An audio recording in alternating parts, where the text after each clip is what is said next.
In today's digital world, we all leave a significant amount of personal information on the internet. From social media profiles to online shopping sites, every click and every keystroke leaves a digital trail. Unfortunately, with so much of our personal information readily available, it's increasingly easy for cybercriminals to steal our identities. Identity theft can have far-reaching consequences.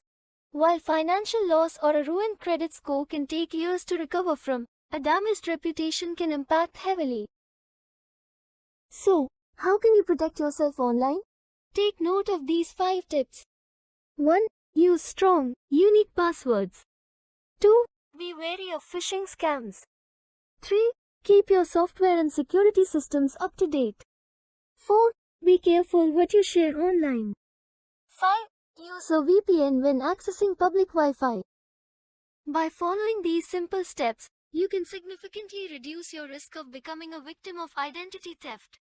But remember, protecting your identity online is an ongoing process.